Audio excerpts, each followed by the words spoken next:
Like I never really had any issue with it.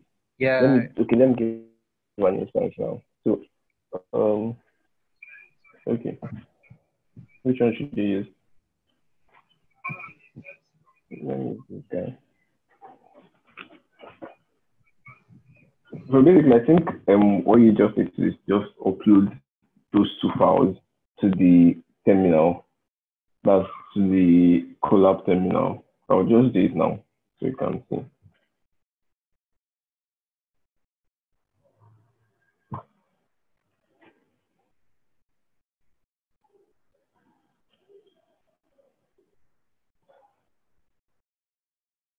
Um, okay, that was like week 4.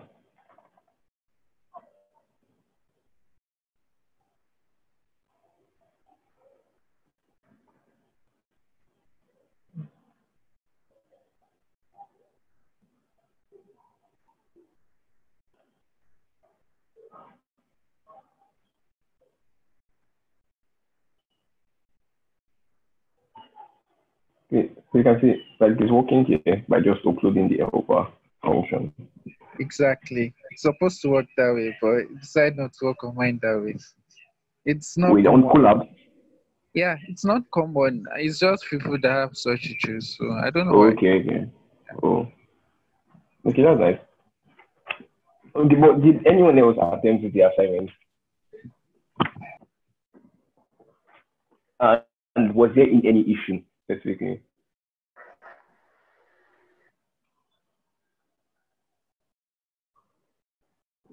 Okay, so let me just like talk about like a recap on what we did. Although this class, I don't think we do too much, but basically what we did was that for the last class was introduction to PyTorch, so how we can build a single multi-layer perceptron. So basically, a multi-layer perceptron is just the normal neural network which we've been discussing from the beginning. So where you have your input, then from your input you pass it through different hidden layers before getting your final output. But what we used to like test on PyTorch was using images.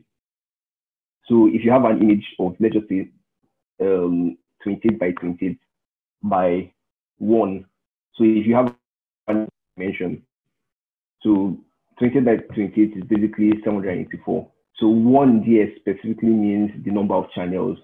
So one number of channels, that's just it means the image is a grayscale image. So if you have such image with, okay, let me just open it. Okay, no. I'll just use this one. Yeah. So we spoke about how we can use, so you just imported all the PyTorch functions. Then with PyTorch compose, you can specify the transforms you want, which includes trying doing a conversion from the image. I think it's loaded in NumPy, but converting it to a touch tensor, so you can perform things like gradient calculation and also fast computation using the GPU. So we perform these transforms and also normalize the images. So putting just a single one here specifies that it's just a single channel. So this is the mean for just the first channel. So if there are 3 channels, we can put something like the 0.05, 0.05. So this means calculating the 3 means for the 3 channels and also apply it. So this side is for the mean and this side is for the standard deviation. So basically, so if I do these transforms now and try it here, it definitely not work. Okay, sorry. Because let me run it so you can see. Yeah, so you can see it here. Input with shape 1 by 28 by 20 doesn't match the broadcast shape 3 by 28 by 28. So I created the transforms for an image of 3 channels.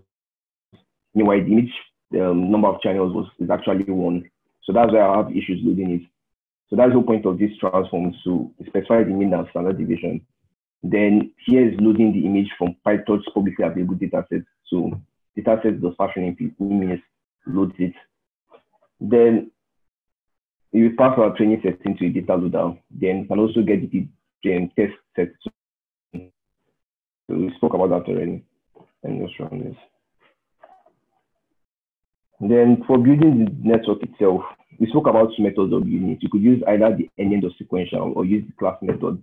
So basically what PyTorch requires from you is just to pass in what you want as your first input and the next output, which is going to be the first hidden layer. So our input is 784. So it definitely means we have to flatten our images. So after flattening our image, we get this dimension. Then the next dimension will be that of the first hidden layer, which is 256. Then from 256, we reduce it again to 128 to 64, and then to the final number of outputs. So for the MNIST data set, there are 10 classes from, I think, numbers from 0 to 9. So that's what we want our final output. That's what we specified here. Then we calculate the log softmax as the output here. So then after that, according to PyTorch method, now you have to declare your loss function. So like I said initially, the loss function could either be you just specifying it nm dot cross entropy loss. So if you're using cross entropy loss contains your negative likelihood loss, negative log likelihood loss, and log softmax. So like cross entropy loss contains both of them. So if you are specifying using cross entropy loss, then we don't need this part here. So from here, cross entropy loss handles it. But if you decide to use log softmax here, you should not use cross entropy loss here, but instead use negative log likelihood. So then we mentioned about optimizer. So optimizer is now what we use to then update our weight. So we know the popular one, which is gradient descent. So there's SGD, which is stochastic gradient descent optimizer here. It's based on experiments and all. Adams optimizer tends to be better than and more stable than stochastic gradient descent. Then from there, we can then create our number. So that's create our loop. So this is now the number of epochs. How many times we want to iterate to the whole data set? So for image and labeled in training loader, remember we loaded our data set into training loader. So we'll be taking images in batches. So mention about batches. Specifically here, we specified batch size of 64. So for each iteration, or rather for each loop here, we're loading 64 images right into train. So like we said, the first thing is to use this our view function to flatten the image. If you remember this -1 function. So we flatten it to have 784. So that's what we then feed into our network here. After feeding into our network, still follows the basic machine learning procedures. Feeding into our network, we get our loss. Our loss is gotten by comparing the output and the actual label. So we use our criterion function now to get our loss. After getting our loss, next is to optimize it. That has reduced the loss function. So which is then this optimizer.0grad here. Then from there, we then update our weights here. So that's the whole point of this. So this, this part here is what gets our gradients, and then calculate the gradients for all the weights from the output to the beginning of our model. So from the last weight layer to the first weight layer. So that's at the input. So that's what it does. Calculates all the gets all the gradients or derivatives. Then this optimizer step is then is where the weight gets updated. So there's something. So basically, one thing that we need to do, and we should always not make that mistake, is to add. I can't remember. I think it's been the next one. Is to clear our gradients every point in time. So for each epoch now, at this point now, we've calculated the particular gradient. If we go back and then loop it through this again, if you don't clear the gradient, it's use the initial gradient, which should not be, because it will just mess up the whole neural network. So I think yeah.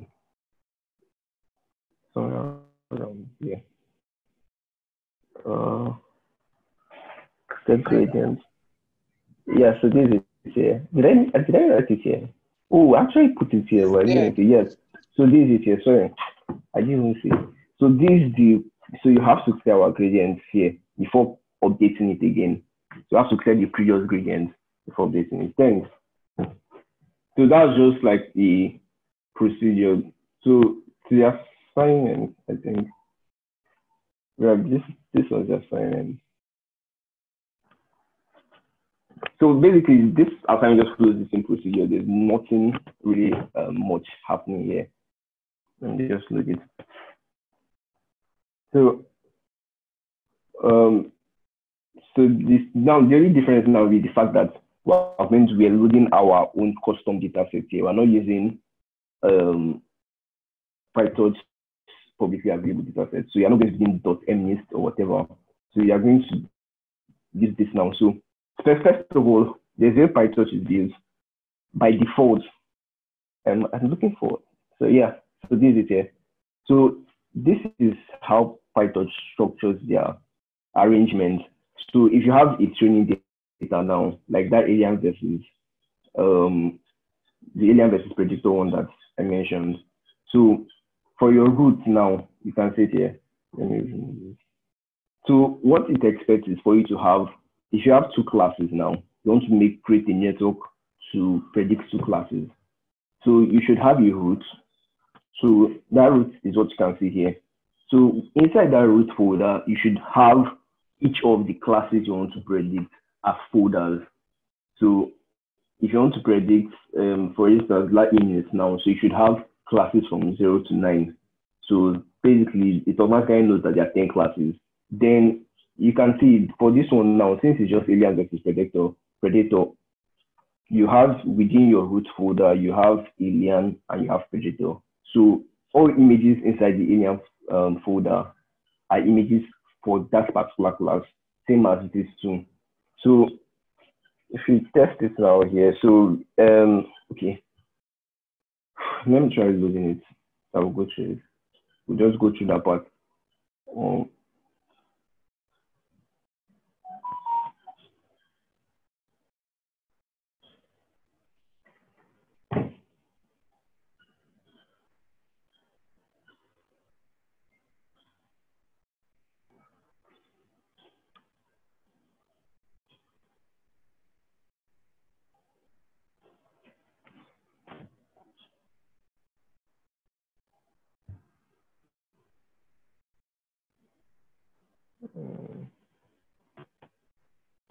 Oh, no, this is bad.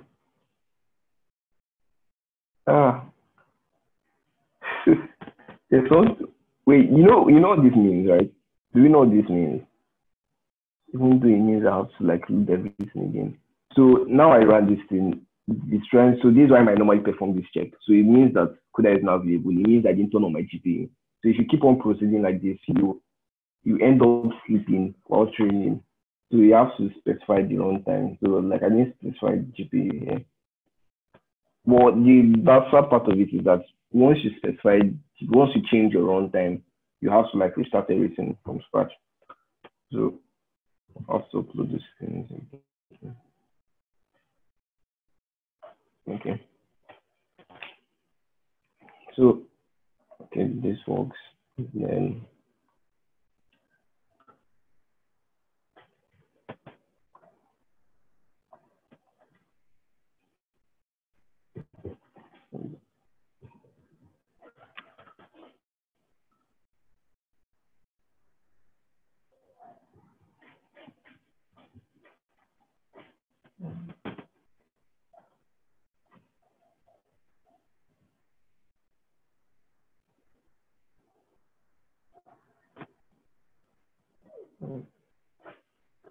it's quite a while.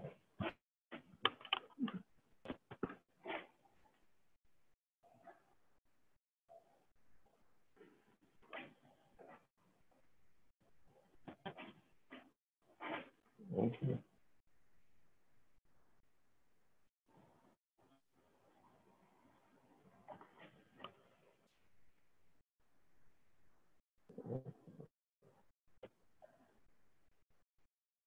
Okay.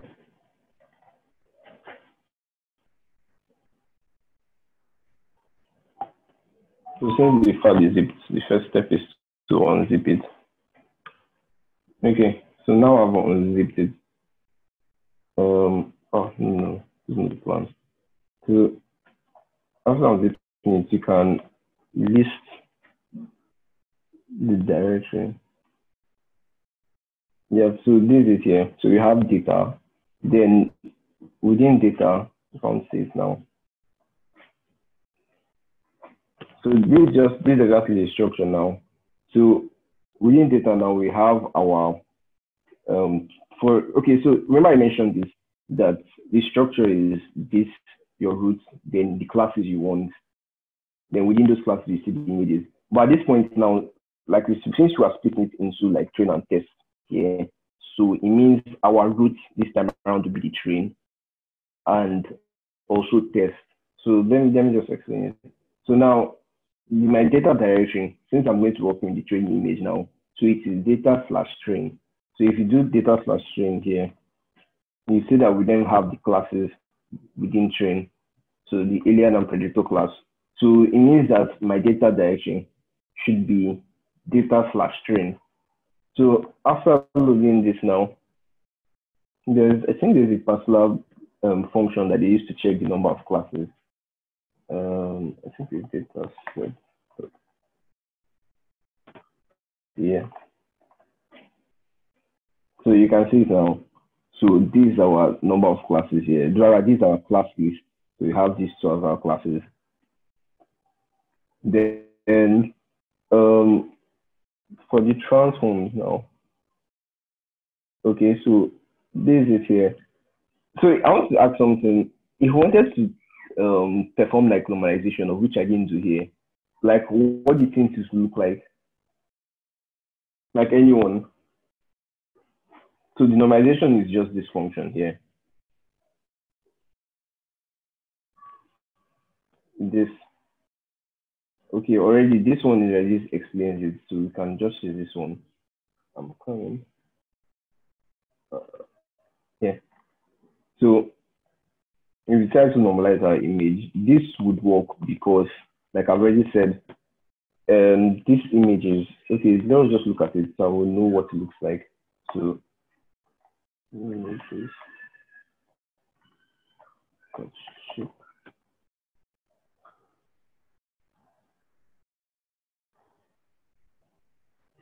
Okay, so now we can obviously see that there are three channels here in this particular image. So if you're applying the normalization function, you have to pass mean for like the mean for each of the three channels and also the standard deviation for each of the three channels. So if you apply our what do you call it? Okay. So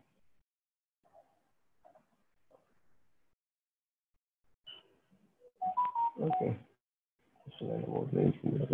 Okay.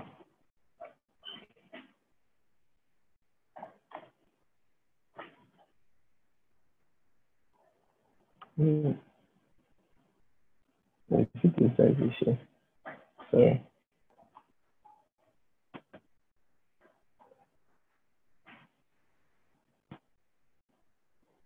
I'm coming.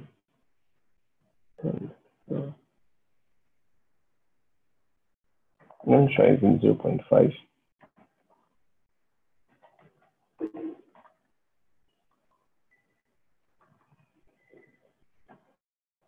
5. Oh, okay. Oh, sorry. I think I know the issue. This particular function should be called after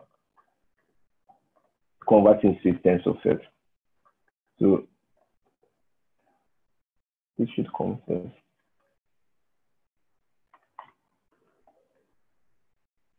Yeah.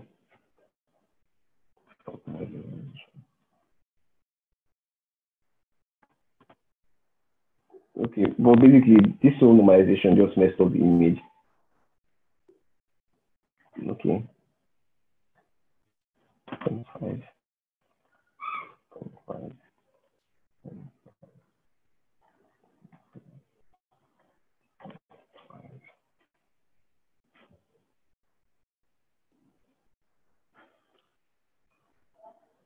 I think this is a clear color.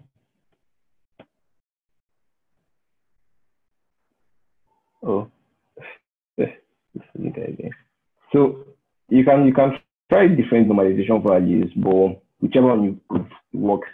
So this is just how you load the image. So I hope everyone understands up to this point. Then from there, the remaining part is what you already know and what you've already done. So we shouldn't have issues with this other part. So, oh, um, yeah, okay, I think this is kind of the same thing, but you can just apply it here. So whichever one works. So this is just still the whole data loading aspect. But this time around, you can go through it. You can see I loaded for the train test, that's the train data and the validation data. Then from there, I prefer this method. This is the how you can create your own network, but using this class method. So what I did was just that I listed it. So I expect us to build our own linear function here. So you can just add it and it will work. So that's just basically the assignment. So I don't think anyone should have issues because what you just need to update is this part that adds your own network structure.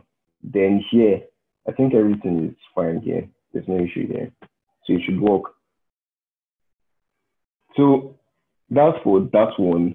Then for this week specifically, what we're going to do for this week is just two things specifically. So the first one is how we can save our models and then run it. Probably we create a neural network and build where we create a network and build a model that predicts very good. And we want to save the model for future references, or even if you want to deploy, you still have to save such model. So if you want to save it for future purposes and all, you definitely have to save it. So that's what we'll talk about in this first part. Then we also introduce transfer learning. So transfer learning is very crucial. But let's just start with how we can save the model.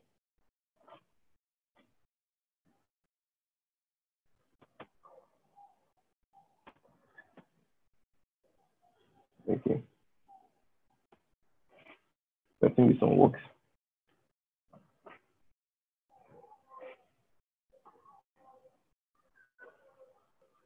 So in this part, like we're going to need two files here. So that's created this FC model and helper function.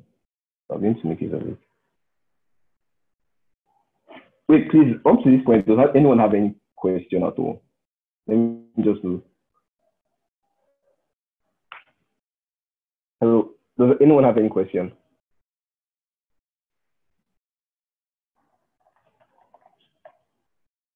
Okay, so like I assume there's no question or issues.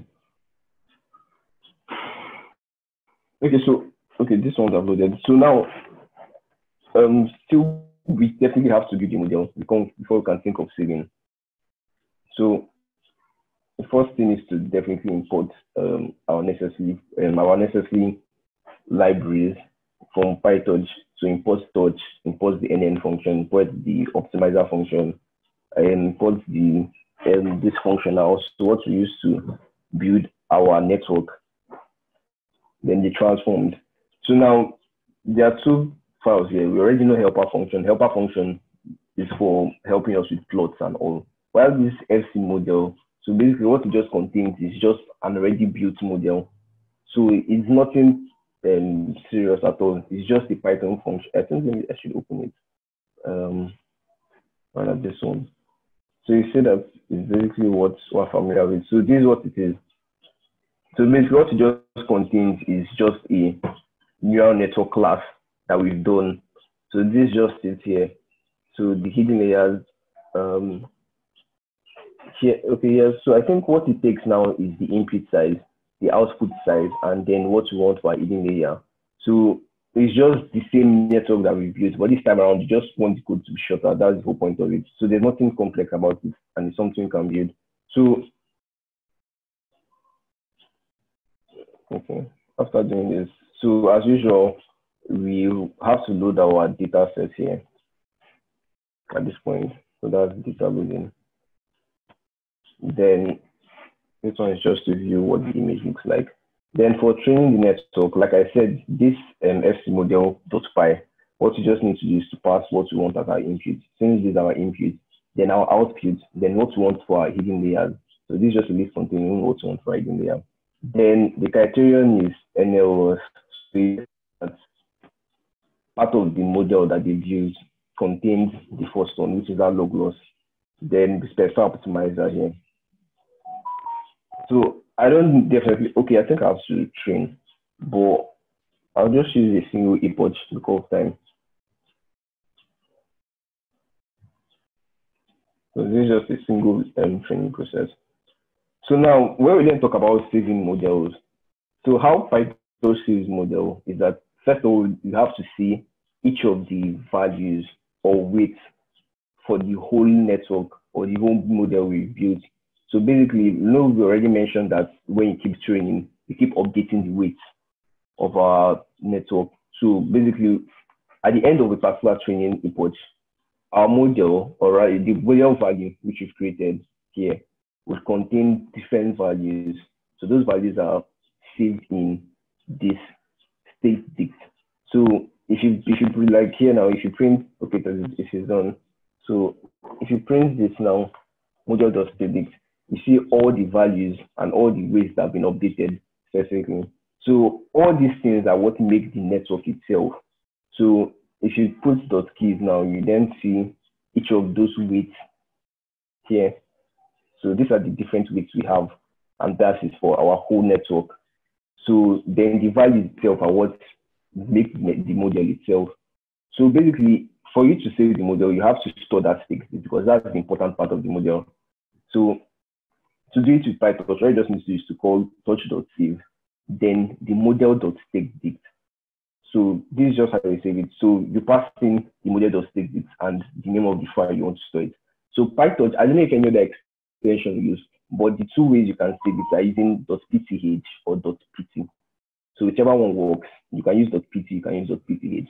But I think people prefer to use .pt, like that I've seen, is very popular. So whichever one you want to save it as, you can save it. So you can see it here, checkpoint.pth. Then for loading it, all you just need to call is PyTorch.load. So PyTorch.load loads the it takes in the file name. Then you can see it here. So we've loaded the stake already. So now an important part of this thing now is that since we loaded the stake, it then means we have to then add that stake to our model. So what we're assuming now is that we've saved this checkpoint now. We've saved it somewhere. Then imagine I have a friend that I want to train a network.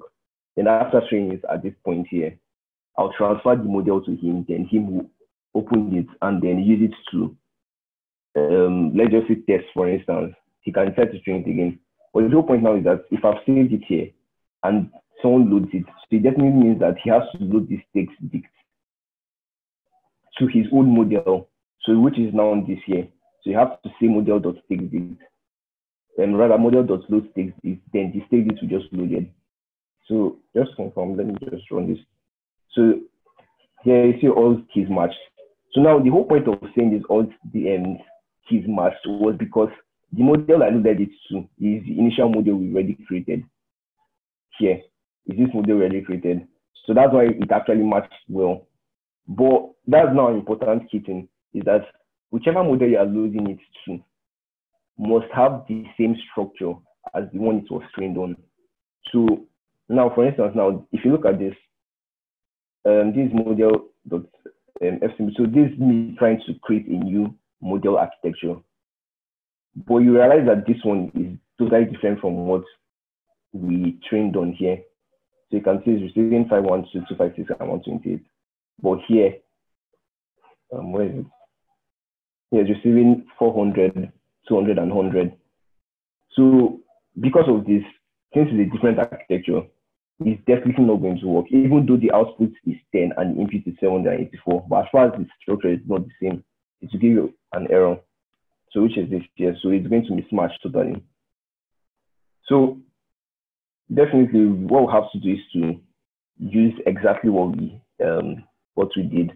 So this method now that they use now is that, so yeah, a better way of doing it is to save this structure, the structure of the initial one as part of the checkpoint. So one thing about it is that aside just saving the stateDict here, let's look at it here. Torch.save model.stateDict. So here, what we just saved in this checkpoint file was just the stages. Also, Python allows us to store dictionary. So a dictionary can look like this now. If you look at this now, so this dictionary contains the stakes bit here. So the value is a model.stakes, which is the most important part of it. But you save this in stakes. You can save other things too. You can save your input size, so you know exactly how it was without anyone telling you. You can save the number of hidden layers. You can save the output size too. If you want, you can even add other things like the optimizer. You can save the optimizer if you want. You can save the optimizer. You can save anything you want to save. But as far as it's going to be in this dictionary form here. So after that, you then pass it to your touch.save function and save it. Then when you're loading it, it's just the same way. So you pass in the file path. So this function is what's going to use to load it. You pass in the path. So first of all, touch.close the file path. Then we'll create our network now using each of those things we stored in that checkpoint. So you can see it here. So checkpoint with the key value input size, checkpoint with key value output size, checkpoint with key value hidden layer, which we all saved here. And then also model.load stakes bit, the particular stakes wanted to load. So with that, we can easily do the same thing, and it's worked out fine for us. So, like, is there any question on this? Does anyone have any question?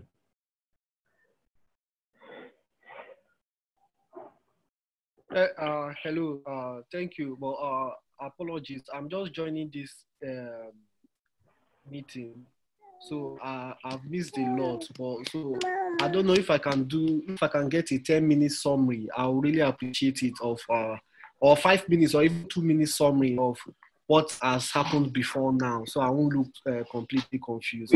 Sorry, you mean like now? Do you mean today or like previous weeks or just today? Today.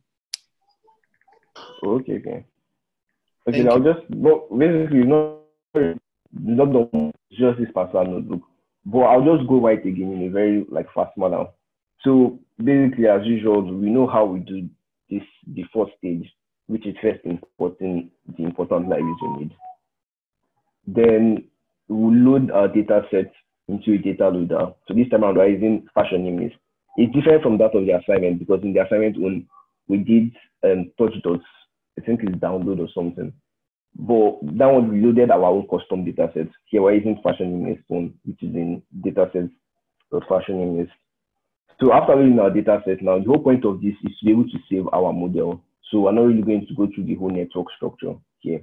So this function designed by Dustin does takes in what you want, which is the most important part, your inputs, your hidden layer dimensions, and your outputs. So that's what is here. So this for the hidden layer, this is our output, and these are inputs. So once we pass this into this creates a model structure for us.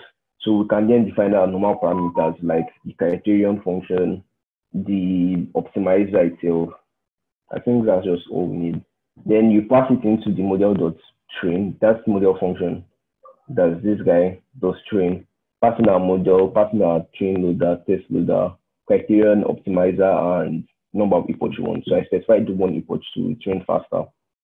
So when you pass all these things together, we just perform the same train function that we all know. So now we've created a model. So now that model, for instance, now we're on Colab. If by the end of 24 hours, or if we shut down our system, we can't use that model again because it's going to clear and we'll have to train again to use it. But what if I don't want such a situation? I just want to save my model so I can train it and make use of it later and continue from where I stopped. So that comes to the saving and loading of our model. So like I've said, if you check the model now, if you put this model contains different things, but this is just a summary of the network. But model.stakes understood. So this shows us all the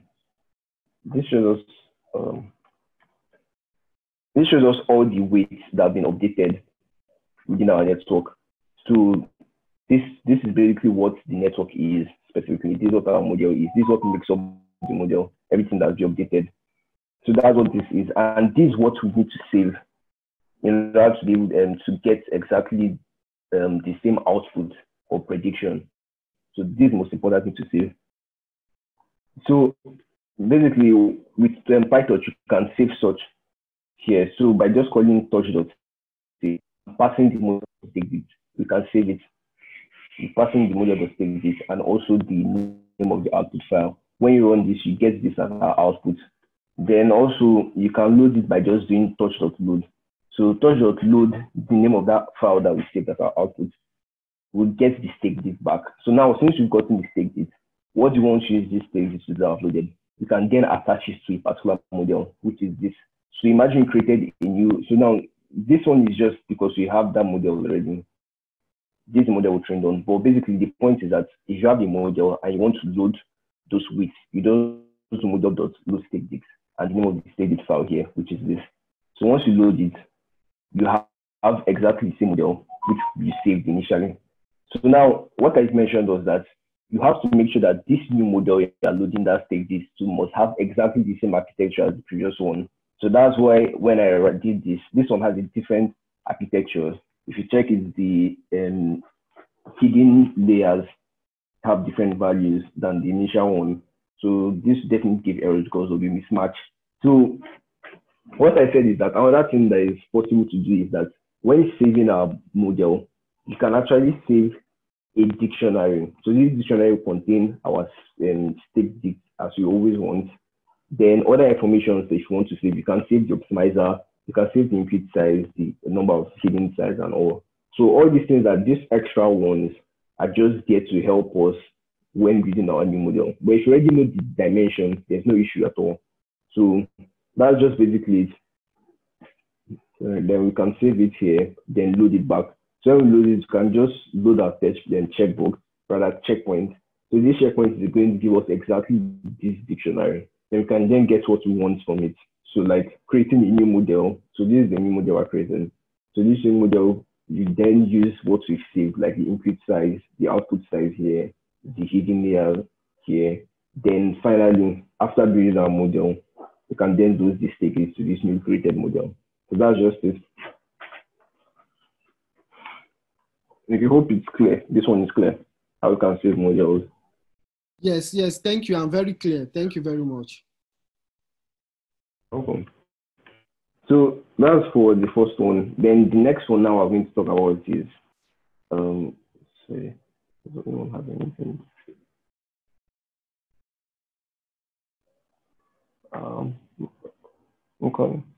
Okay. Say something. Okay, so now what I'm then the next one we're going to talk about now is transfer learning. So definitely, I don't know why, but you can decide to start whichever one wants, transfer learning or convolutional neural network. But basically, let me just start this. Okay, GP, let me just start it. Okay. So basically, transfer learning now, in a layman's term now, I can explain transfer learning as you gathering knowledge from somewhere. Let's just say you studied for a particular exam, but basically you gather knowledge for a particular purpose. Then after gathering that knowledge, you then use that same knowledge you gathered for a specific purpose on another problem. So the point is that the problem is similar to the initial one you gathered that knowledge for. So basically just using the knowledge for a particular purpose on another one for a similar purpose.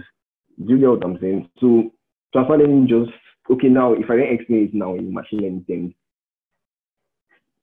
it's basically when you use models or architectures rather. When you use models or architectures, well, the point is that those models contain pre-trained weights on a particular problem.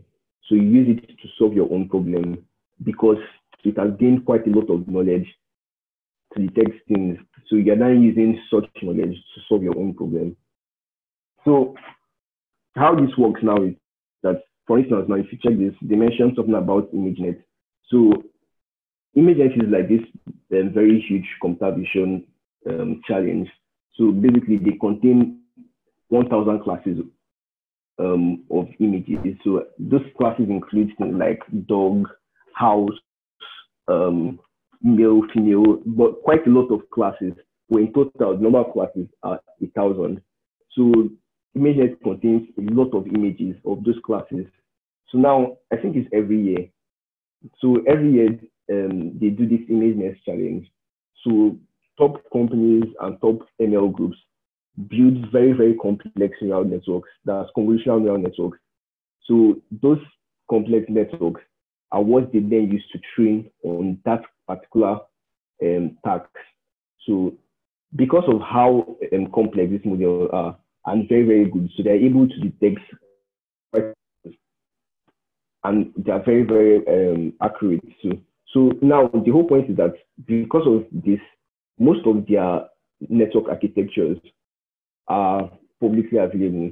So some of them are even most of these frameworks know about. So the whole point is that instead of us building our own network here, our very, very simple network, we can actually achieve high accuracy by taking their own pre-trained models, the ones we've used for that particular purpose, and then retraining it on our own. So when you then retrain it on our own, you get very, very good accuracy because the previous one already that is trained is quite good enough to get features. Like, when I mean features, I mean low-level features like curves and all. So they're able to detect such. So when you then bring it to our own, we can then retrain it a bit to then fine-tune it to our own purpose. So for instance, now theirs was 1,000 class. We can then change it from that 1,000 classes to the number of classes we want to predict. For instance, if it's 2 now, that area versus predicted, we'll just change the output to 2, that kind of thing. So I'll just walk us through so we'll understand better what I mean. So, okay, I don't know what they use here. Okay, yeah, they use this cat versus dogs data set here. So we'll get into that. So, I'll use to load our normal classes. So let me just show this. I think we might not need this part. So they are very popular pre-trained models that we can use for transfer learning. So let me try and Google it. Models PyTorch list. Yeah, so if you check the PyTorch documentation here. Yeah, so these are very popular one. AlexNet, I think, was the first to win the first ImageNet challenge. So you can see quite a lot. So there could be even more than this. There are quite a lot, but these are the most popular ones: ResNet, BGG16, SqueezeNet, and all. So basically, you can just load it by importing this Torch Vision models and then loading it directly. So that's how you can do it. So this is here. Look, 14 is 2. I'm just going to run this to import the things we need. Then we'll come in.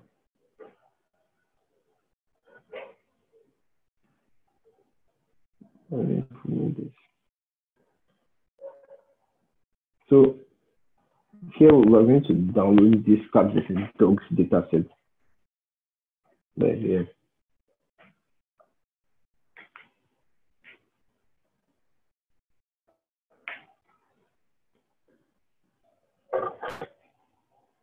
Okay, 132.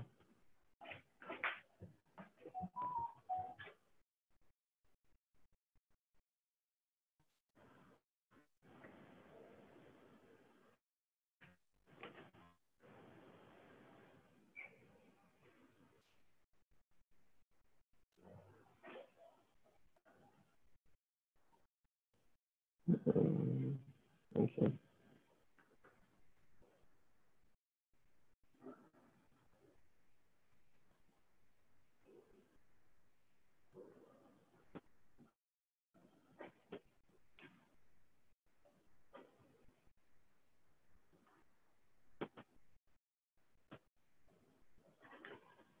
Okay.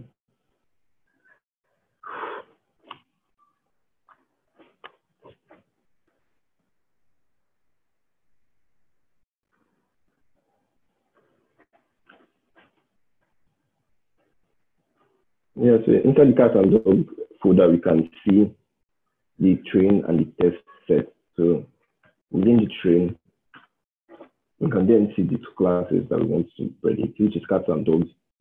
So yeah, another thing to then note now is that when we're building pre-trained networks, an important thing to know is that most of them are, if not all of them, they are trained on image with image sizes 224 by 224.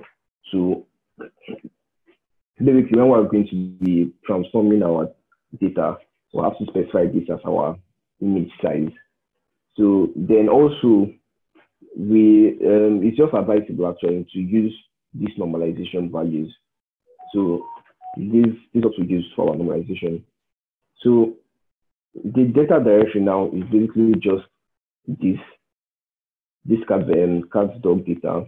Then for the train, it's just /train and /test. So we're going to load both of them, that's both the train and the test data. So you can apply augmentation values, although talking about this data augmentation, or basically data augmentation is just you're applying different things to the image, things like flipping the training image, rotating it, and So cropping it. sorry, can I take you back a little bit again? Can you show how you downloaded the images again? I'm very sorry. You were quite fast. I didn't get that much. You mean here? I think you did something that that wasn't clear. So I don't know. Can you re-explain that? Is it this part I'm talking about? Yes. There were some explanations you did here and something you did. I didn't get that. Oh, okay. For this part, there's not really much. But basically, what's just happening is you having direct access. So now, for this cat dog data, you can easily just download these images by yourself here using this direction, using this URL. If you do this, it's just going to basically ask you to download the data here, so you can see. Can you put the URL on that chat so that we can just access it directly? On where? On chat. Can you put the URL here? Oh, okay. If you want to just see it, but basically you have access to the notebook, so. Oh, okay. Yes. All right. Thank you. Okay, so this is just the direct link to download this data. Then what I did, since the zip file, by calling unzip, the name of the file, you unzip it. So that's just all. So when you unzip it, you have this folder. Then inside the folder, you see train and test. Then inside train, you see the two classes, cats and dogs. So cats contain images of cats, and the same thing with dog. So that's it. So like I said, we need to resize our images to 224 by 224, first of all. So we can then apply other data augmentation. So our training data specifically. So things like flipping, increasing brightness and some other things. There are many augmentations. You can check it on PyTorch documentation and just apply it to your training data. But realize we're not flipping our test because basically we're just using it for tests. So you can apply this is a data augmentation technique. Then, like I said, we're resizing it to 224 by 224. So you just do this, then convert to tens to normalize.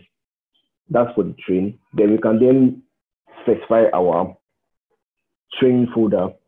So data set. So like I said, it is the data. So this data directory is just this cat dog data /train. So that's where our train data is. Then the same thing /test, that's our test data is. Then we load our transforms into it. So then from there, we can then prepare our data loader and specify our batch size, which is here. So at the end of this, we just load our data set. Then now there are different models. Like I mentioned, I'll just drag it here so you can have direct access to it. So these are just different model architectures. So there's ResNet 15. ResNet 15 is very popular. If you do this, the whole point is that we have to download it, but it shouldn't take time. Yes. So this is what the model looks like. So I don't know, in the last class, when I showed us the model summary of our network, we knew it was very small. So let me just open one of them so we can see it and compare. Here, I hope it's this notebook. Less than 6 steps.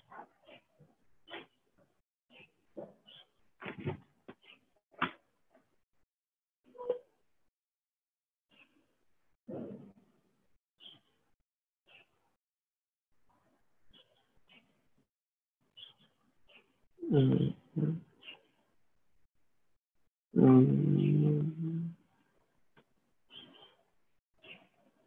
Oh no, not this one. Let's see.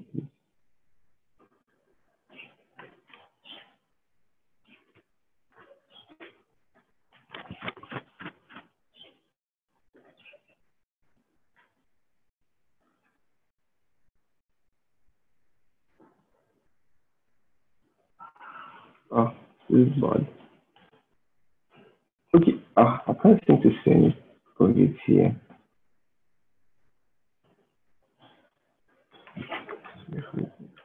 Only pages on it.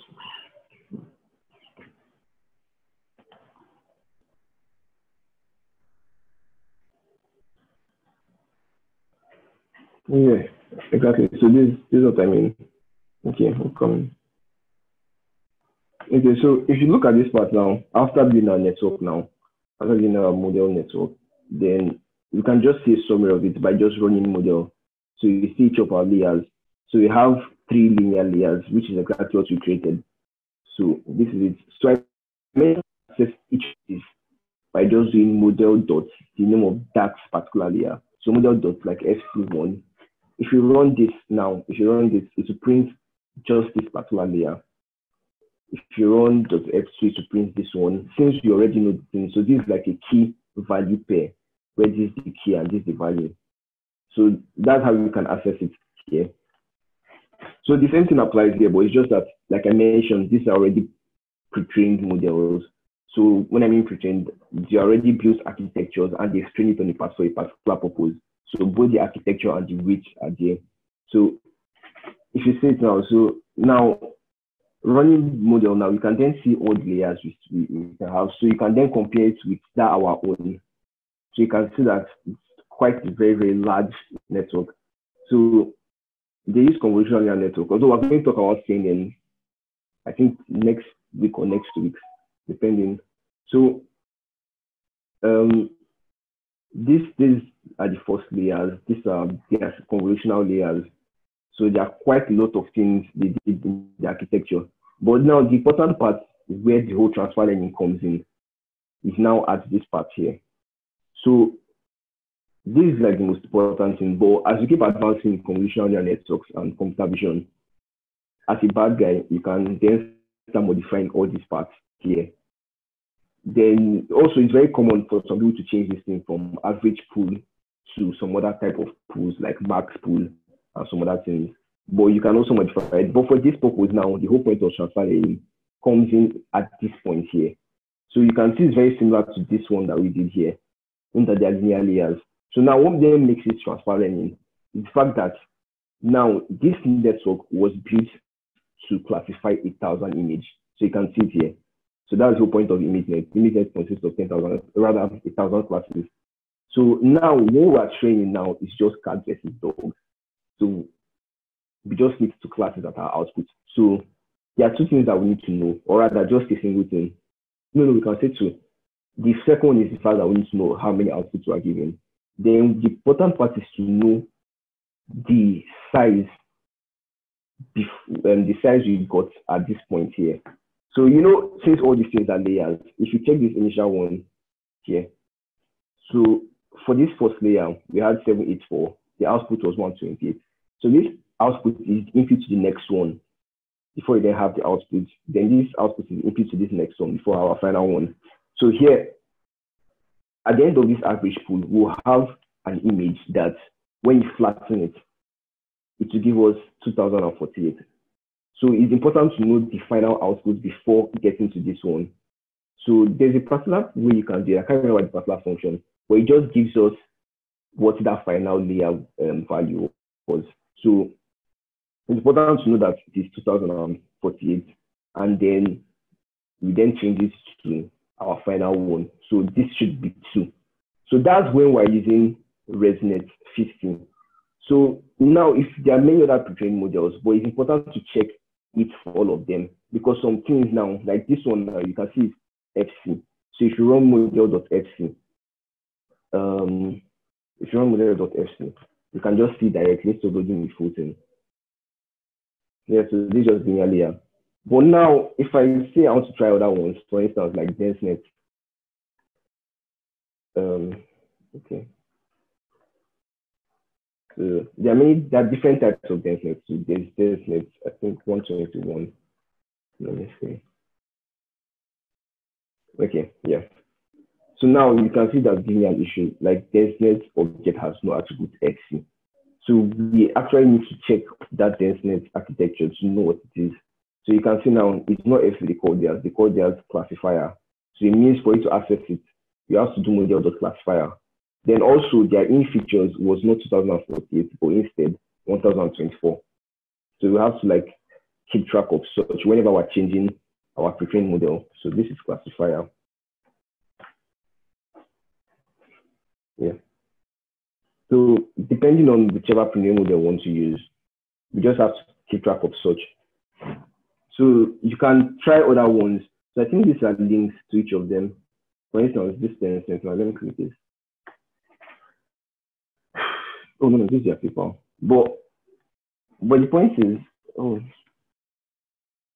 the point is there are different VGG 16, VGG 19. There's ResNet 50, ResNet 19, ResNet 34, ResNet 101, and so on. But I'm trying to see if there's any place where they wrote on their list. Yeah, this is here.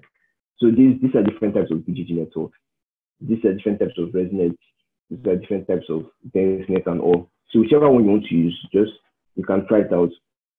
So now, then there's another important concept, which is freezing. But I don't know if it's part of this notebook.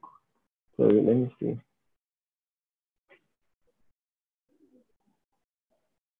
Yes, here.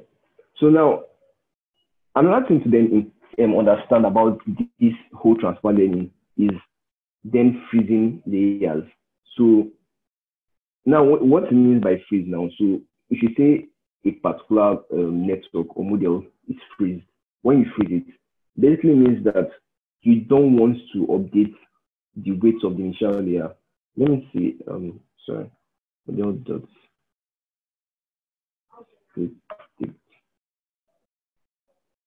Sure. Yeah. Sorry.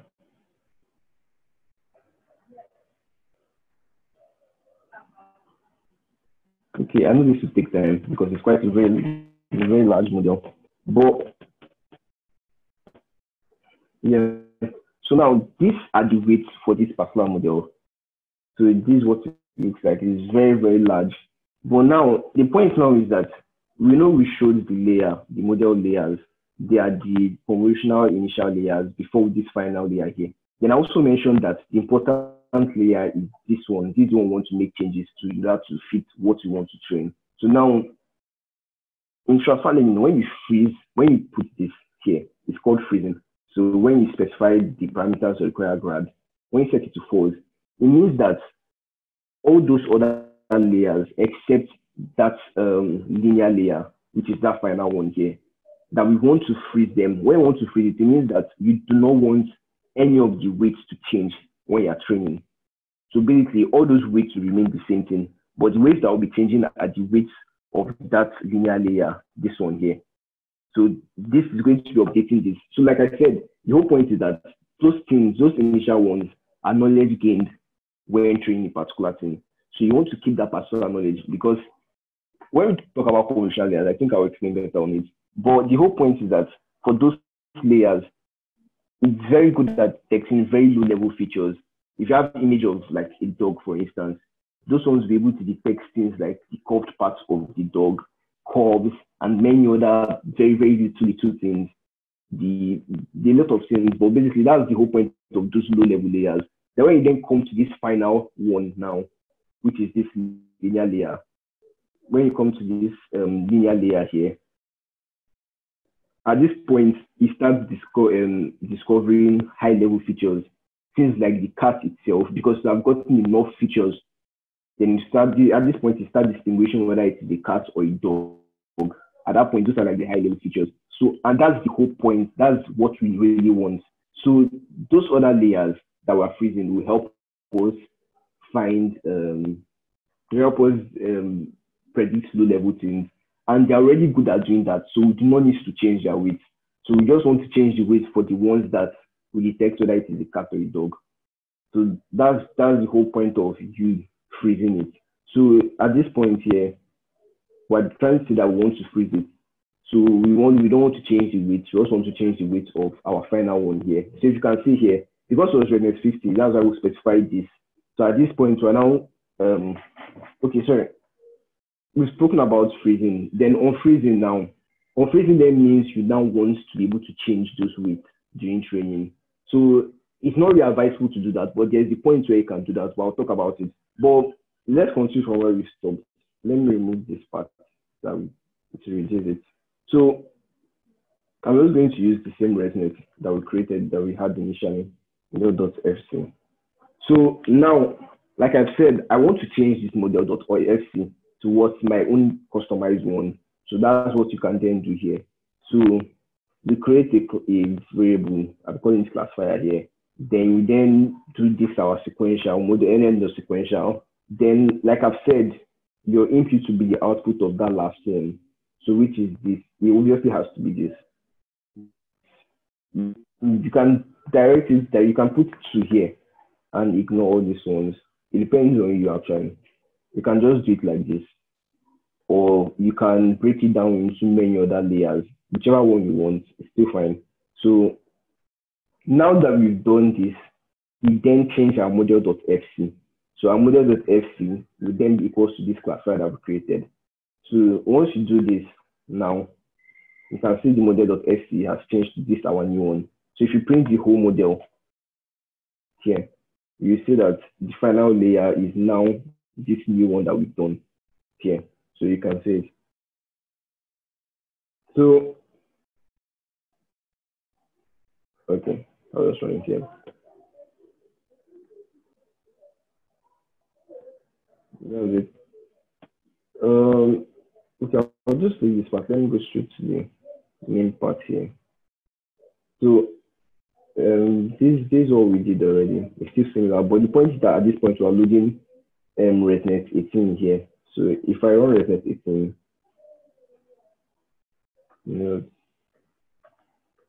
model.fc. So the common thing for ResNet to use FC. So for this one now, you can see that we're having 512, which is why we're using 512 here. So that's just something to know. Then, like I've said, we want to freeze that our initial layer. So we froze our more complex one, and we're going to change this one here. So after this, we basically just loaded our model. We've created our model using the pre-trained networks. So now we can then continue the normal thing. So which is specifying our criterion. Remember, we put this log softmax here.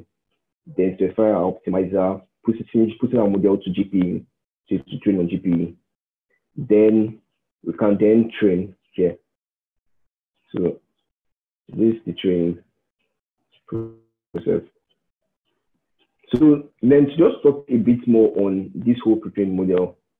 So the point is that definitely we're going to get higher accuracy, better than the ones we use when we build our own custom models. So it's best to use pre-trained models. So if you're in competitions, if you're working on projects, except if you have a specific reason to build your own model from scratch, pre-trained models always give you very high accuracy. So if I said I wanted to use my own custom model at this point, like it would have been harder, maybe I would try it so we can see the accuracy. But the point is that it won't be as high as this. So that's the whole point of pre-trained model. So like an advice for me for competitions and every other thing, if you want to do such, is that when you're training this, when you're training your models, you have to freeze it first. So for your first, like, let's just say, this point now, these are first training. We're using 3 reports, right? So for your first training process, it's best to freeze it and then train your model to detect those high-level features. Like I've said, make it able to do that. So you train it for a very little number of epochs, because you train it for a longer epoch, it's overfit. So basically, all you just need to just train for a very small number of epochs. Then after doing that, it is able to identify high-level features. Then you can then unfreeze it. So unfreezing it then means you want your next training to affect those initial layers. So we then use very, very little learning rate. So when I mean very little, very, very little learning rate, and be increasing it with time. So I think probably next class I'll talk about it. But you just use a very low learning rate and train when it's unfreezed so that it will just make very, very little changes on those ones other than higher changes. So that's just basically it. So you can see how the model is. So it's actually increasing. Let me try using a simple model. But okay, there will be an issue even, but let's just try it. So at this point, I'm going to use, let me just try using a,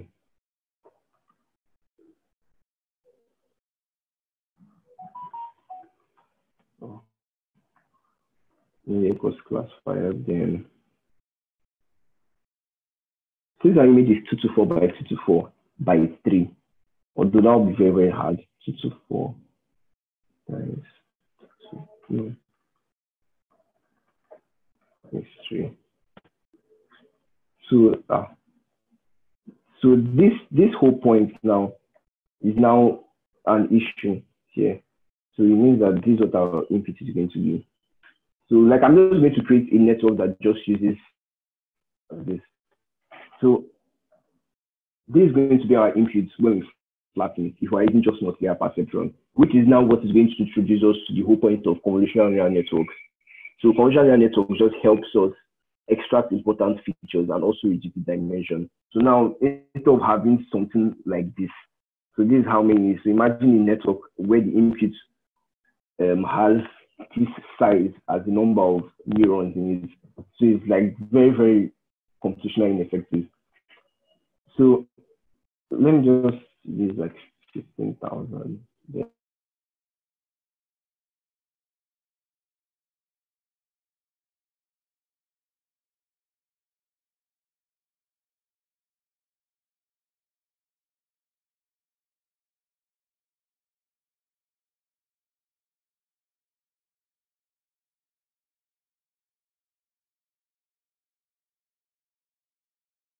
Oh, are you really disconnected? Wait, you were with me up to this point, right?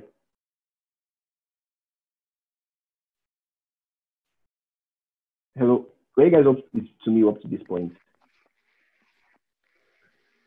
Yes, I was. Yeah, were you with me up to this point? Yes. Yeah, so Yes. let me just Yes. okay. Yeah, so like this is just me trying to use the normal multi-layer perceptron neuron to build the network. So okay, like 5,000, then 500. Sorry, I made a mistake. 1.5, then 500, then 100, then 100. So 52, 53, 54. So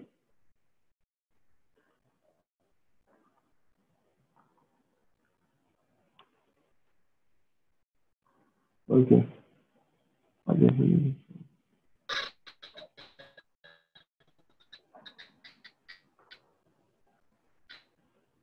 Okay. So this is going to be our network.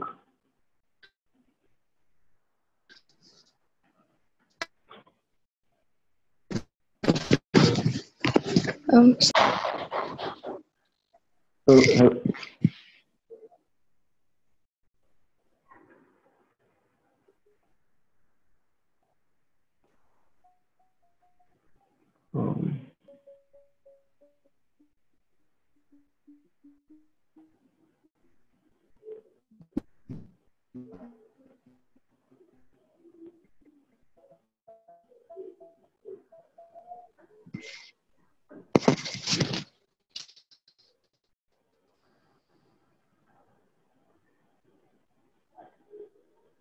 okay.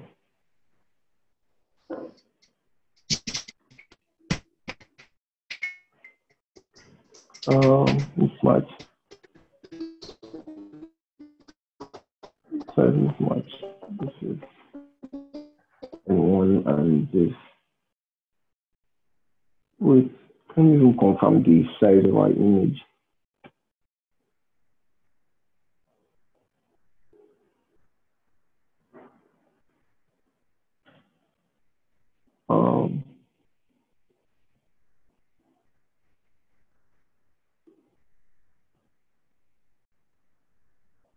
Yeah.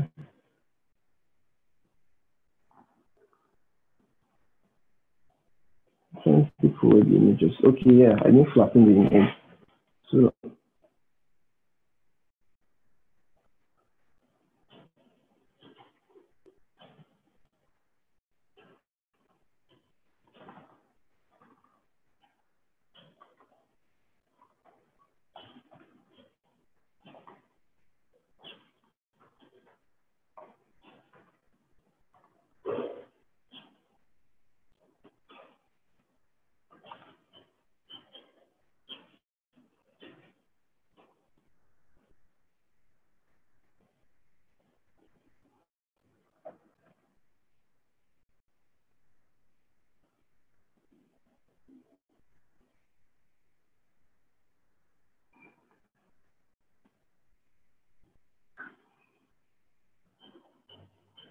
wow.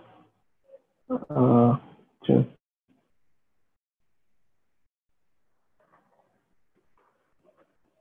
Sorry. It's,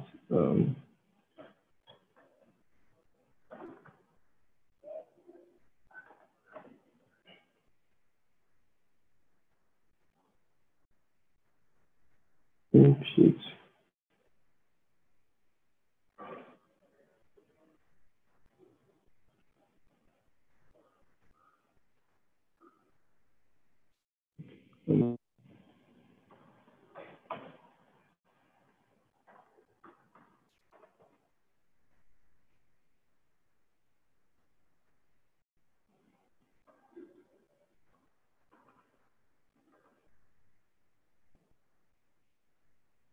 Okay. This was 3 by 224 by 224. Oh, is that it? Yeah. 224 times 224 times 3.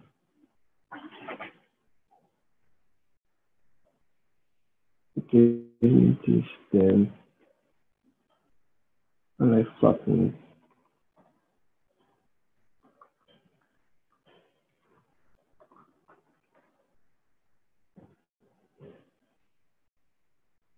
it. 64 15052.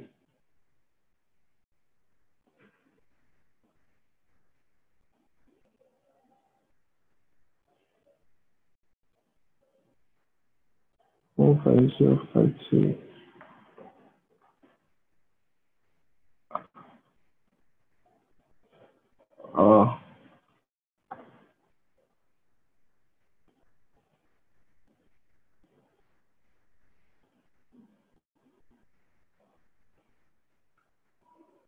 Go to the five and then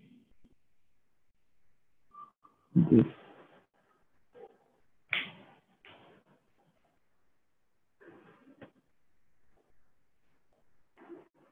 No,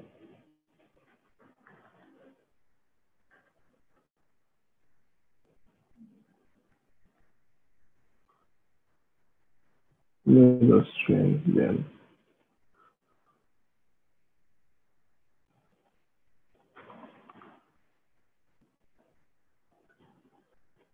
Okay.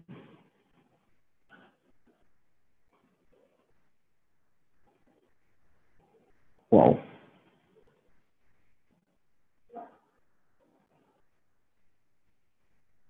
Oh, test the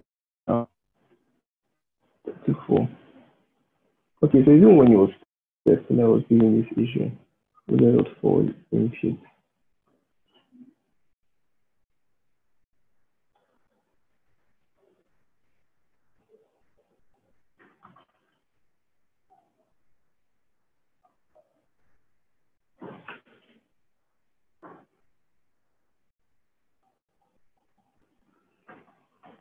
Okay, so it should work now. Definitely.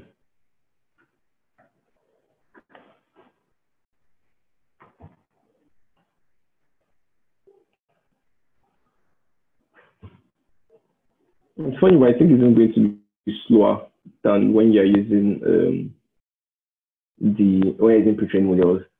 Okay, so yeah, you can see it now. So the starting accuracy for the test is already 0.4. You can see, so definitely using pre-trained models are far better because it helps you with the accuracy. So like they're having the 0.4, that's because we're just using multi-layer perception. The accuracy will increase. It would increase when we use convolutional neural networks and to train faster.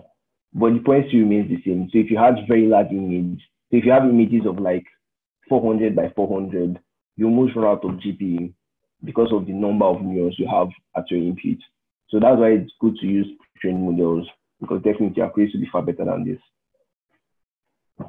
So I think I'm done for today. So yeah, I'm just going to mention what, like I actually we had a discussion. So I think it's best if we pair everyone into like teams. So already like wrote the list, order to change at least of 10. So based on the attendance of the last class and this class, so it will still increase actually. So we are going to assign like team leads. So max, I think the number of teams will be like 10. So from A to whatever 10 something is, that's A, B, C, D, E, F, G, H, I. Yes, I. So from team A to team I. So for the 10 groups. So I think it's best if we do group assignments. So number one is that it's going to be easier for like us to know how well everyone is performing. So instead of doing it, I can't really keep everyone's understanding of it. So I think it's best if we're in groups. Then you can also reach out to your team lead if you have any issues. So I think it's best if you have stuff like that. So you can do your study together. You can solve group assignments together. So like, is everyone cool with that?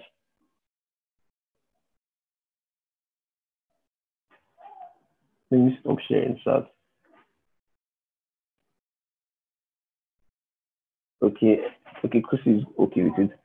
So, but basically, I think it's going to help us better. So if we're within ourselves, I know it's hard for us this period, this whole quarantine period, but I think it's best if we're in groups because we'll definitely learn better. Then also, what I intend on doing is that this next class, I want us to do a hackathon. I don't know how, like I'll try and check how I can do one share, but still it's going to be based on these things. So it will be like a group of 10. So I don't know if we know each other like that, but I would want every other person that is not even present here to join teams. Let's just say maximum of 4 for now. Then it might keep increasing. But the whole point is that each team rather should have like 3 members. That's making it 4 in total.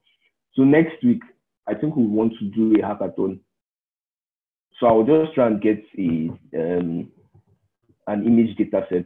Then we can then apply each of these pre-trained models we've seen to train our model. So like basically I'll create a starter notebook that we can use for submitting, because that's one of the biggest issues people have in the whole hackathon world. I remember my first hackathon, my team didn't submit because we didn't know how to submit, and Sonic was there too. So we didn't know how to submit, and that's very, very crucial. The person that even came first, his accuracy was like 0.3. That's 30% accuracy, but it came first because he knew how to submit. So like submitting is very important in competition. So I'll create a starter notebook that we can use for making submissions. Then it will also help us because definitely hackathon helps. We try out a lot of things for the purpose of coming first or improving your accuracy. So we'll do that. Then also for your assignments too, like the assignments are going to be in groups too, these same groups that I've mentioned about. So what do you think? Does anyone have any questions or concerns or anything relating to what we've done specifically?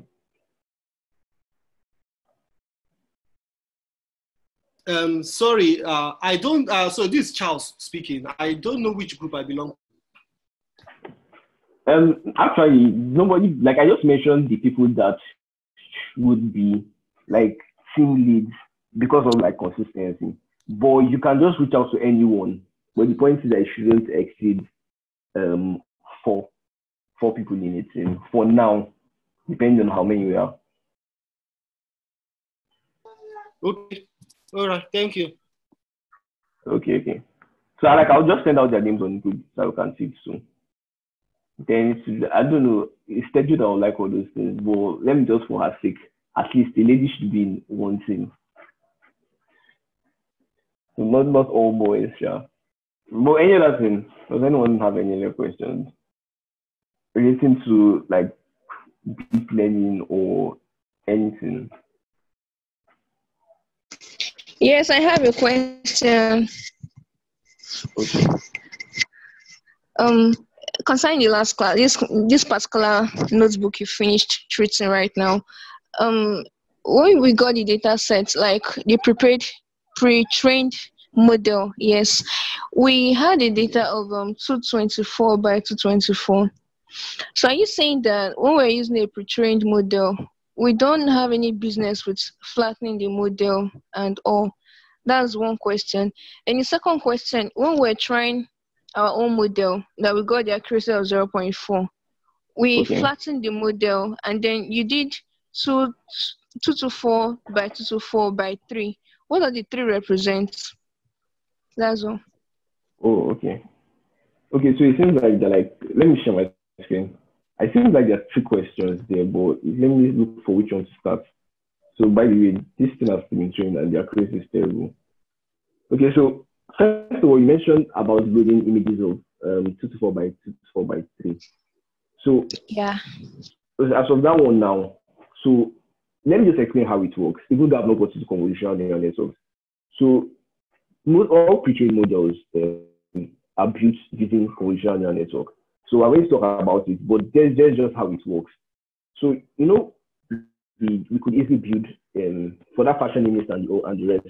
We could easily just build a model by just passing it and then passing the input dimension and all.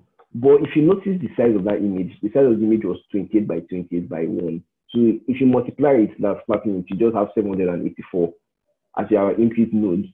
So it's quite variable and not really computationally expensive. But when we have large image sizes, for instance, like this 224 by 224, if I do 400 now, because some images can come as 400. So when you have all these things, they start saying that our input is increasing, that our input node has increased. So this is what we want to pass to the input of our multi-layer perceptron. So our multi-layer perceptron is just basically the linear layer where you pass our inputs, our outputs, then our input again, then our output, that kind of thing. So now, the reason why convolutional neural networks was introduced was for us to easily generate features. So imagine, like I said, now we have an image of a dog. Now that image contains a lot of information. So when you use CNN, you want to extract important features and also reduce the dimension. So now an input to a CNN can be 224 by 224 by 3. When you pass it to different CNN layers, the final dimension can be 4 by 4 by the dimension now it will increase, although they don't call it dimension at that point, they call it depth. So it can increase to like 4 by 4 by 1024. Now you have something like this. 4 by 4 by 1024. So this one is going to be the dimension, height and width dimension. But here we won't call it channel again. It's called depth in convolutional neural network. So now when you have this now, if you multiply it together, we'll see that we'll have this dimension at the end. We'll have something like this, which is variable. But the whole point is that now this dimension now contains a lot of features, enough features that we can then pass to our multi-layer perceptron, which is just our linear ones, which we then classify between cat and dog. So let me go back. Let me start with it. So now, it's just I can't remember the question you asked again. Yeah, you mentioned something about flattening. So now the thing is that when you load this pre-trained model, now this ResNet 15, for instance, now let me just load it. When you load the image now, at this first part here,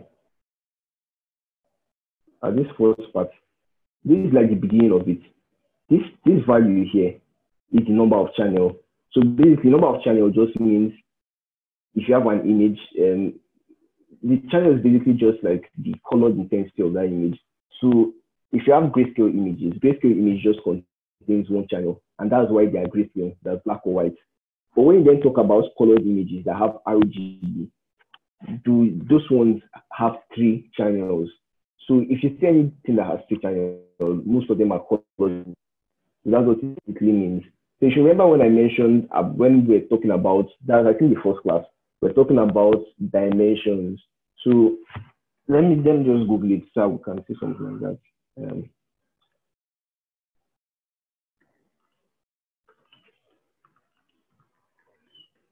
I don't know if I can see something like that. Something clear. No, this is not the type of thing I'm looking for. No, how come they're showing me this outside?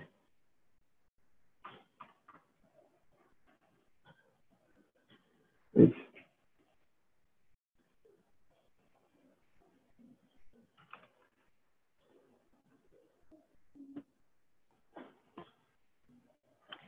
okay, yeah. So this explains, or even this explains it. So if I open this now, so you can see it now. So this, imagine you have an image now. 3 channels means you have the image of this being the height and this being the width. But that image also consists of 2 other channels. So there's the arrow channel, there's the G channel, and there's the B channel. So these whole channels form the image with all its color intensity. So now, for us to work with it now, if we're using pre-trained model, it's basically the same as using convolutional neural networks. So at this point, these are the convolutional layers where the dimension keeps reducing. For instance, it was 224 by 224. Throughout all these points, it keeps decreasing. The final one then gives you this here. So this is the final channel value here. But the size would have reduced drastically to like even 2 by 2. But the point is that 2 by 2 by this 2014 contains quite a lot of information. So once you have that now, that will be at this point, because this average pool, what it does is to then reduce the dimension here. So, but you still have the same channel. So when you have this now, it's still part of the model structure, but within their code specifically, they've already specified that at this point, we then flatten the image. So it's part of the code where you see it as network. We flatten the image, and then the image will then be this. This will be our final in features. So what this means basically is that the output, look at the even wrote it here. For us to have this here and also have this here, it means that it must have been a 1-by-1 image that you had at the final thing.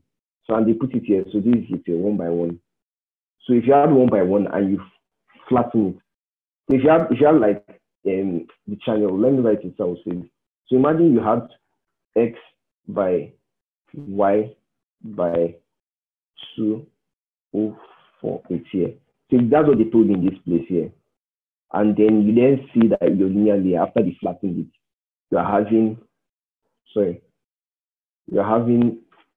still having 2048. So you can just like basically just tell that X and Y are both 1. So that's why they put it, they even wrote it here. So the whole point is that they have somewhere in their architecture code where they flattened it. So because of that, we don't need to flatten again when we're using that chain model, because flattening was already part of their code. So that's why we don't need to. But when I then built my own model here, you can see I didn't flatten it. There's no flattening part here.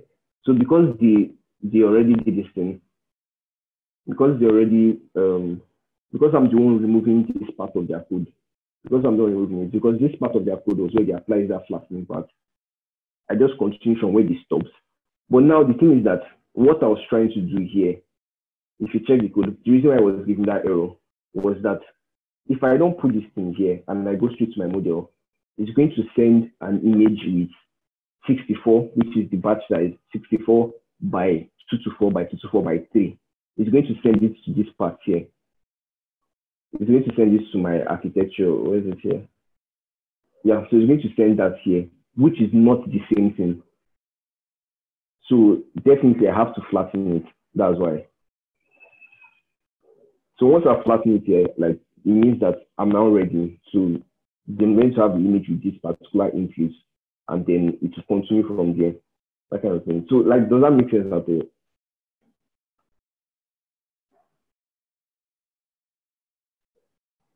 Yeah.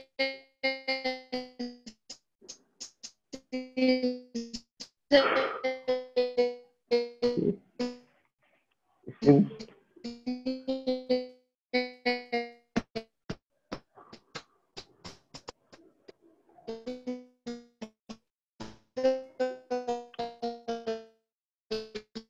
It's okay now.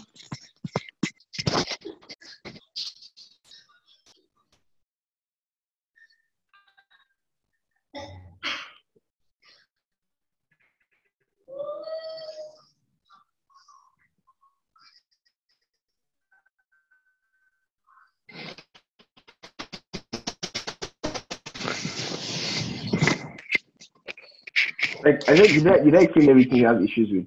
Okay, Sienna, is there another question at all?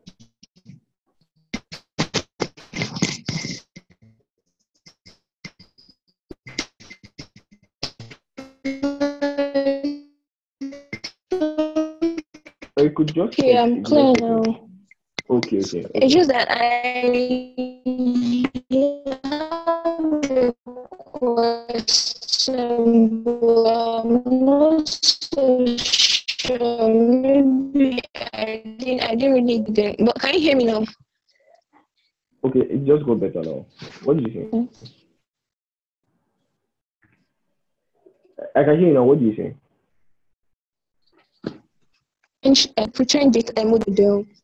I didn't see where you like. How did the model know the size of the image that you're making use of? I didn't see where you inputted the value of the image, like the 224 by 224. I don't really get.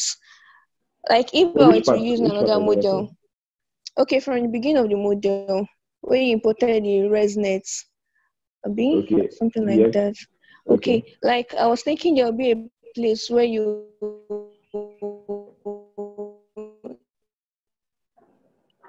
You said there'll be a place where what?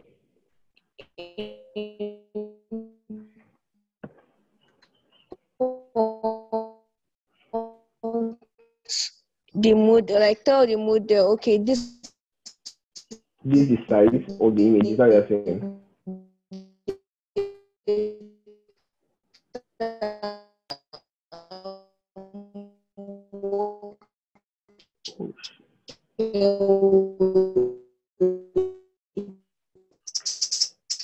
Sorry, what did you say?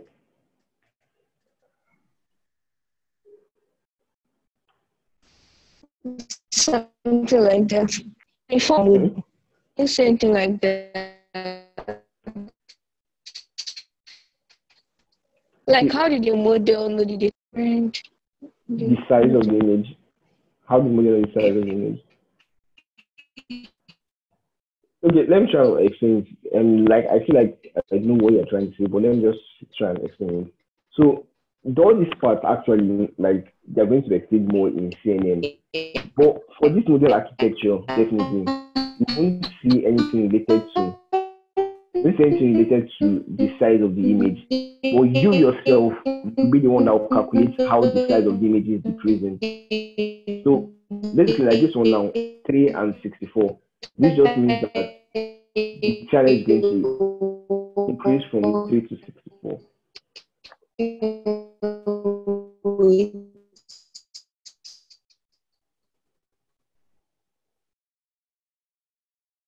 Okay, for that part, okay, I think we'll talk about it more when we start doing CNN. I think that's the talk about it. But for now, like I got your trying to say about the way and how the model knew that the image is 224 by 224. But basically, like at this point, we'll just leave that one aside. We'll talk about it later.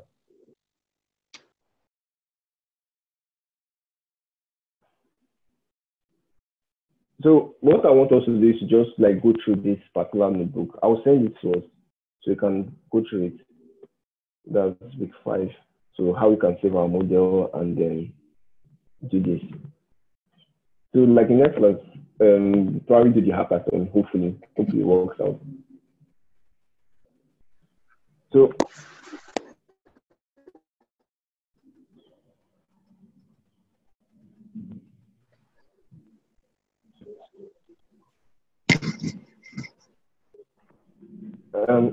so any other question or concern?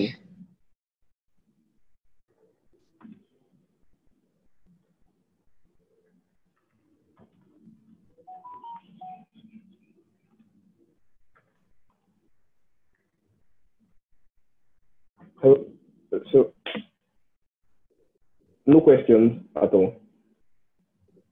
Okay.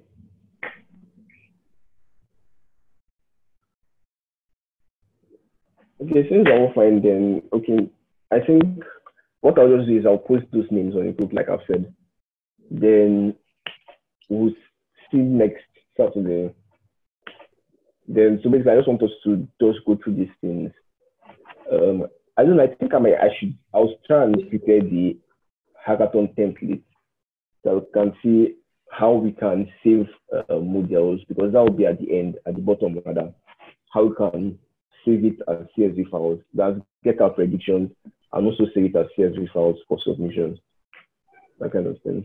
So then there's also something again that is important, but I'll still put it as part of the notebook, is that it's good to save your models, which is the whole point of this model saving. So imagine you are training your model. Now, I mentioned early stopping, right? So early stopping helps us to stop the video when you realize that our validation loss is increasing, our training loss is still reducing. So another thing that can help us is that we save the model. So for each epoch, we'll be saving our model only when the current validation loss is less than the previous current validation loss. So basically what it just means is that we'll store a validation loss variable to track of for each epoch. Then we'll have a minimum validation loss variable. So for each epoch now, we get the validation loss and compare to the minimum validation loss. But that one is be set to infinity from start. So once you compare, definitely the current validation loss will be less than the minimum one since it's infinity. So we'll update that minimum validation loss. And for every time we get a minimum validation loss, we'll update the minimum validation loss value. So once we are done training, it won't save models. We won't be left with a model that has overfitted, but we'll have to be left with the saved one, which is in our in our saved file. So at the end of that particular import, or at the end of that training process, we can then load that our best model and use it for whatever I want to use it for. That's it. Okay. So that's it for it. Do have a lovely weekend, everyone. Thank you. You're welcome. Thanks. All right. Bye.